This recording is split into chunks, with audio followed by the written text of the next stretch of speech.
Responsive design is not just about flexbox, grid, and media queries. In fact, very often the solution for your problems will be these magic functions: min, max, and clamp. Because while flexbox and grid can solve layout problems, these functions can be used for paddings, font sizes, and element sizes. Things where you usually needed a media query can now be made super responsive in only one line of CSS. Let's learn everything about them in just a few minutes. Let's start with the min function. This one lets you set the smallest of a list of expressions as the value of a CSS property.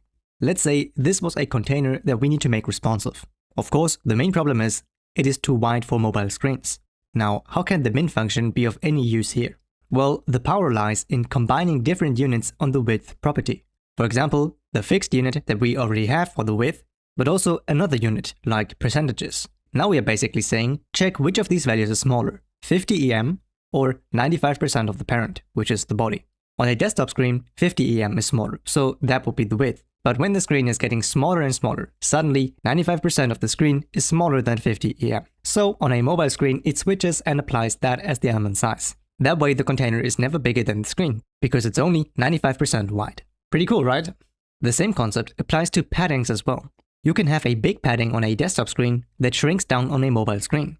Just combine different units, and this function will always return the smaller one. So the power of this function is when we combine different CSS units, a flexible one and a fixed one.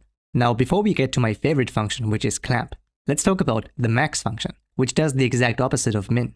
It returns the biggest of a list of expressions as the value of a property. But how can that be useful? Well, sometimes we want to specify a minimum size.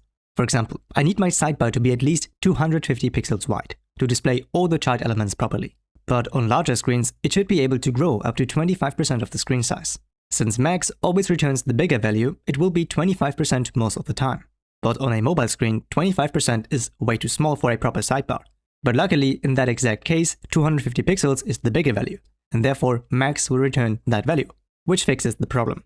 So I know it might sound counterintuitive, but whenever you need a minimum value, use the max function, and whenever you need a maximum value, use the min function. Now, to be honest, I haven't found that many use cases where max can solve a problem, but what I can tell you is how powerful the clamp function can be. Clamp ensures the final value never goes below min, never goes above max, and always stays at the preferred value while it fits between both. In other words, clamp creates a value that can grow and shrink. You have a min, you have a max, and a preferred value. One of the strongest use cases for this is responsive font sizes, because good and accessible font sizes are quite difficult to achieve. But the problem is, none of the common units we have in CSS for font sizes are truly responsive by themselves.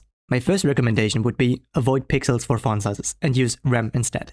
Rem is relative to the root font size, usually 16 pixels by default.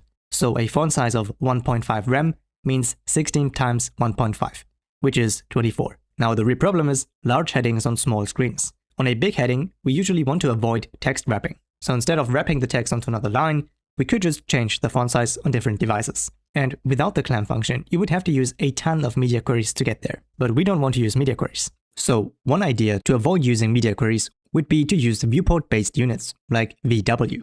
For example, 10 VW sets the font size to 10% of the viewport width. This makes the headings scale with the screen size. However, using this is very dangerous because of multiple reasons. Firstly, very large screens. On ultra-wide monitors, a heading based only on viewport width becomes insanely large, so there has to be a max limit. Then there's also very small screens. On very narrow mobile screens, the same heading can shrink way too far, and that would be hard to read. So there has to be a lower limit as well. And this is where we use clamp. With clamp, you can pass 3 values: a minimum font size, then our fluid value, which would be the viewport-based unit, and then a maximum font size. So this would say, never go below 1.8 rem, try to follow 10 VW, and never exceed 5 rem. As long as 10 VW sits between 1.8 and 5 rem, then that's the font size being used. But for accessibility, there's one more detail to consider.